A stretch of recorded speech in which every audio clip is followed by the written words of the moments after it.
गणेश सेठ अपनी पत्नी और बेटी के साथ केरल के एक सुंदर से गांव में रहता था। सेठ की पुत्री चंद्रिका विवाह योग्य हो गई थी।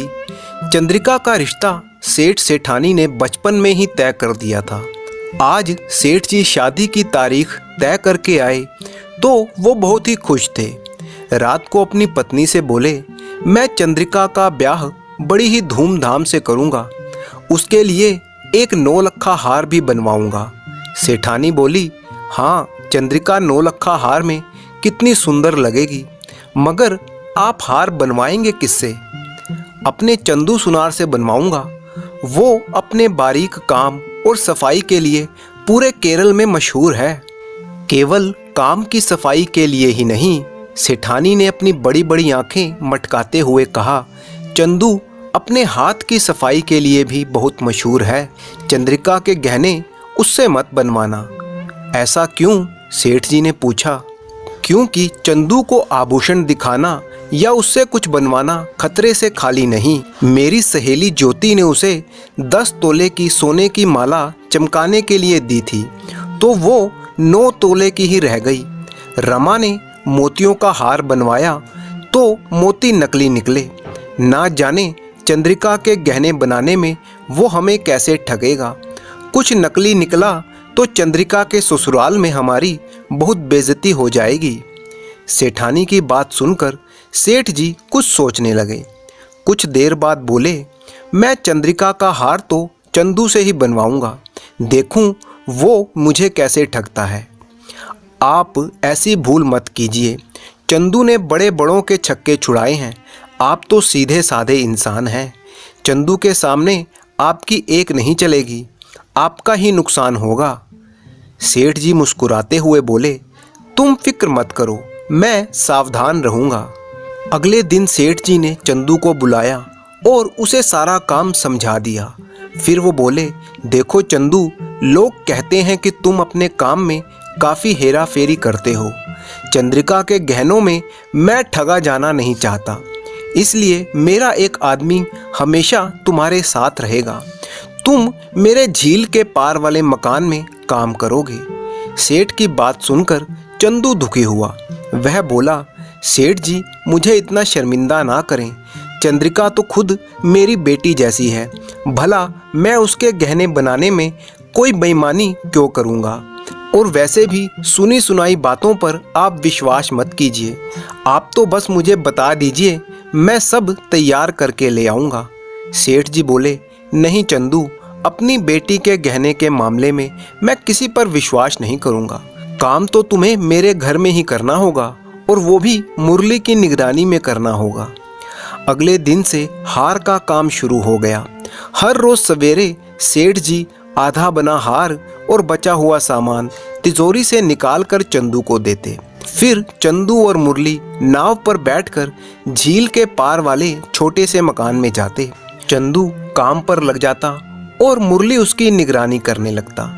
चंदू को सेठ जी की बात का बहुत बुरा लगा था, मगर वो ये सोचकर खुश था कि उसका बनाया हार चंद्रिका के गले में बहुत ही सुंदर लगेगा। अब वह खुशी खुशी हार बना रहा था, मगर मुरली उसे शांति से काम करने दे तब ना। अगर चंदू सिर खुजलाता तो मुरली उसके बालों को टटोलता। अगर वो अपने रुमाल में छींकता तो मुरली उस रुमाल को देखने के लिए तैयार हो जाता। एक दिन जब खाना खाकर चंदू ने अपना मुंह पोंछा तब तो हद ही हो गई। मुरली चंदू की मूंछ में छिपे हीरे जवाहरात ढूंढने लगा। चंदू ने एक बार तो तय कर लिया कि वह गहने नहीं बनाएगा, मगर चंद्रिका बेटी का ख्याल आते ही उसका दिल पसीज गया। उसने मन ही मन में सोचा, हार बना लूं, फिर सेठ जी और मुरली को अच्छा मजा चखाऊंगा। धीरे धीरे बाकी के आभूषण तो तैयार हो गए और तिजोरी में बंद हो गए। बस एक 9 लक्खा हार को ही चमकाना बाकी था। सुबह सुबह हार लेकर चंदू और मुरली झील पार करके अपने काम पर लग गए। दोपहर तक हार सूरज की तरह चमकने लगा था। हार को एक लाल रेशम के कपड़े में ढककर चंदू नाव पर सवार हो गया। मुरली नाव चलाने लगा। नाव झील के बीच में पहुंची ही थी कि चंदू ने दूर से आते हुए सेठ जी को देखा। खुशी के मारे चंदू नाव में खड़ा हो गया और जोर जोर से हाथ हिलाने लगा और उन्हें बुलाने लगा। अरे अरे अरे, ये क्या कर रहे हो? मुरली ने घबरा कर कहा। उसके देखते ही देखते चंदू की इस हरकत के कारण नाव पलट गई। चंदू, मुरली और हार तीनों झील के पानी में जा गिरे।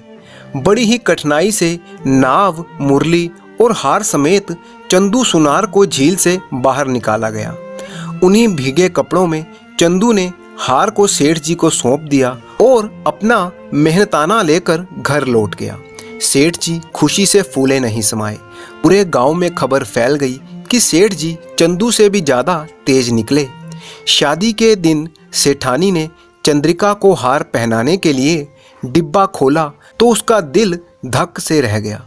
वह चमकता हुआ हार काला पड़ चुका था। सेठ जी को जब ये पता चला तो उन्हें भी धक्का लगा। आखिरकार चंदू सुनार ने उन्हें ठग ही लिया। सेठ जी ने तुरंत चंदू को बुला भेजा। चंदू भी हंसता हुआ आ गया। सेठ जी के हाथ में असली हार रखते हुए बोला, ये लीजिए आपका हार। मेरे वादा करने पर भी आपने मुझ पर विश्वास नहीं किया, लेकिन सुनी सुनाई बातों पर विश्वास कर लिया। इसीलिए आपको सबक सिखाने के लिए ही मैंने ये सब किया था। तब सेठ जी ने हैरान होते हुए कहा, आखिर तुमने यह सब कब किया और कैसे कर लिया? मैंने तो तुम पर कड़ी निगरानी रखी हुई थी। चंदू ने कहा, आपको याद है जब नाव पलट गई थी? बस झील के बीचों बीच मैंने नकली हार छिपा रखा था। जब मैं पानी में गिरा तब मैंने हार बदल दिया था और फिर रात को आकर असली हार पानी से निकाल लिया। चंदू की ये बात सुनकर सेठ जी के चेहरे पर मुस्कान आ गई। वो भी इस बात पर शर्मिंदा थे कि उन्होंने गांव वालों की सुनी सुनाई बातों पर ही विश्वास कर लिया और चंदू की ईमानदारी पर विश्वास नहीं किया। परंतु अब उन्हें समझ आ चुका था कि चंदू एक बहुत ही ईमानदार और सच्चा इंसान था।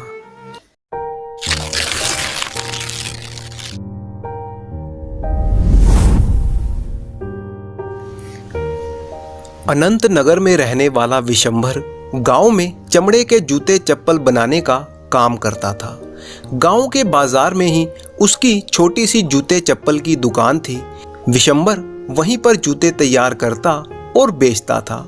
आसपास के 50 गांव में भी विशंभर जैसा जूते चप्पल का कारीगर नहीं था। उसके बनाए जूते इतने टिकाऊ और आरामदायक होते थे कि बाहर गांव के लोग भी विशंभर से जूते बनवाने आते थे। विशंभर के दिन अच्छे बीत रहे थे। उसकी अच्छी कमाई भी हो जाती थी। इसीलिए विशंभर अपने कारोबार से बहुत ही खुश था। विशंभर के घर में उसकी पत्नी और 5 बच्चे थे। 2 बड़े बेटे थे और 3 लड़कियां। विशंभर ने शुरू से ही अपने बेटों को भी अपनी तरह हाथ की कारीगरी सिखाई थी।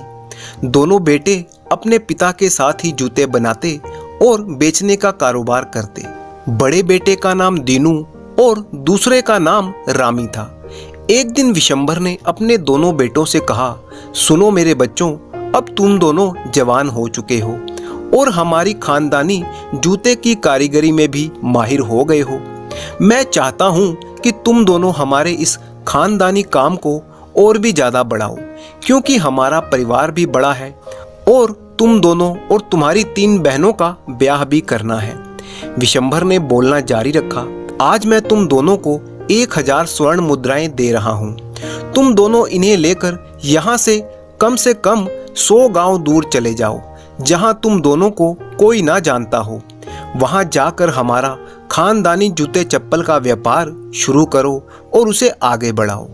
तुम दोनों 1 साल बाद मुझे घर पर मिलना। दोनों भाइयों को पिता की बात समझ में आ गई। विशंभर ने फिर से कहा, तुम दोनों एक साथ जाओगे जरूर, लेकिन अलग अलग होकर काम करोगे। एक दूसरे से मिलोगे भी नहीं और ना ही एक दूसरे की मदद करोगे। मैं देखना चाहता हूँ कि मेरे बेटे कितने काबिल हैं। दोनों भाई पिता की बात मानकर घर से निकल पड़े। दोनों ने 100 गांव पार किए और फिर अलग अलग हो गए। दोनों भाई अलग अलग गांव में घूमे, अपने जूते चप्पल के कारोबार को बढ़ाने के लिए काम करते रहे। धीरे धीरे 1 साल बीत गया। दोनों भाई दीनू और रामी ठीक 1 साल बाद घर पहुंचे।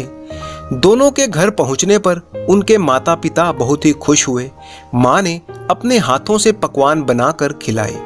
लेकिन जब दोनों घर पहुंचे तो दोनों की हालत एक दूसरे से बिल्कुल अलग थी।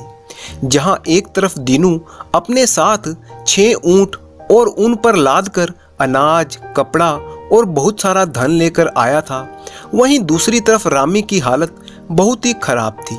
वो खुद फटे हाल कपड़ों में था और ऐसा लग रहा था कि बहुत ही गरीबी में जी रहा था। अगले दिन विशंभर ने अपने दोनों बेटों को अपने पास बुलाया और पूछने लगा, कहो मेरे बच्चों, कैसा रहा तुम्हारा ये 1 साल? पिता ने रामी की हालत देखकर कहा, रामी तुम बताओ, लगता है तुम्हारा समय काफी तकलीफ में बीता है। रामी ने हाँ में सिर हिलाते हुए बोलना शुरू किया, हाँ पिताजी, बहुत ही कठिन था ये 1 साल। यहाँ से 100 गांव दूर जाकर हम दोनों भाई अलग अलग हो गए थे। हम एक दूसरे से मिले भी नहीं, लेकिन थे हम आसपास के गांव में ही। मैंने वहां पहुंचकर अपने जूते चप्पल का व्यापार शुरू करना चाहा, लेकिन मेरी किस्मत ही खराब थी। मैं ऐसे नगर में पहुंच गया जहां पर कोई जूते चप्पल पहनता ही नहीं था। सभी लोग नंगे पैर ही घूमते थे। भला ऐसे शहर में मेरे जूते चप्पल कैसे बिकते? मैंने जैसे तैसे आपके दिए हुए धन से अपना 1 साल पूरा किया और फिर घर वापस आ गया। पिता ने कहा, कोई बात नहीं, जीवन में सफलता असफलता चलती ही रहती है। दीनू तुम बताओ, लगता है तुम्हारा व्यापार खूब चला है, खूब जूते चप्पल बनाकर बेचे हैं तुमने? दीनू ने मुस्कुराते हुए कहा, हाँ पिताजी, आप बिल्कुल सही कह रहे हैं। यहाँ से 100 गांव दूर जाकर जब हम दोनों भाई अलग अलग हुए तो मैं भी वहीं आसपास के गांव में ही घूमा। किस्मत का खेल देखिए, रामी जिस नगर की बात कर रहा है, मैं भी उसी नगर में ही था। काफ़ी बड़ा नगर था, हमारे गांव जैसे 20 गांव समा जाएं उस नगर में। इसीलिए हम भाई आपस में मिल भी नहीं पाए और आपकी भी यही शर्त थी कि एक दूसरे से मिलना भी नहीं है। विशंभर बड़ी ही गंभीरता से दीनू की बातें सुन रहा था। उसने कहा, हाँ वो तो ठीक है, आगे बताओ क्या हुआ? दीनू ने जवाब दिया, मेरे साथ भी वही समस्या थी। उस नगर में सब नंगे पैर ही घूमते थे, किसी को जूते चप्पल के बारे में पता ही नहीं था। लेकिन मुझे इस समस्या में एक बहुत ही बड़ा मौका दिखाई दिया। मैंने वहाँ के लोगों को अपने जूते चप्पल दिखाए और इसके फायदे उन्हें बताए कि ये पैरों को आराम देते हैं वगैरह वगैरह। मुझे कुछ दिन लगे अपनी बात समझाने के लिए, लेकिन जब लोगों ने मेरे बनाए हुए जूते चप्पल पहने तो बस वो दिन था और आज का दिन है। मुझे सिर खुजाने की भी फुर्सत नहीं मिली। आपके दिए धन से मैंने चमड़ा खरीदा और यूं समझो कि पूरे नगर को जूते बेचकर माला माल होकर ही वापस आया हूँ। विशंभर बहुत ही खुश हुआ और अपने बेटे की कामयाबी को देखकर उसने दीनू को भी आगे के लिए सबक लेने की सलाह दी। अक्सर हमारे जीवन में भी कई बार इसी तरह की परिस्थितियां आ जाती हैं जिन्हें हम समस्याएं समझते हैं। असल में उन समस्याओं के भीतर एक मौका छुपा होता है। बस जरूरत है उस मौके को पहचानने की और उसका फायदा उठाने की। धन्यवाद।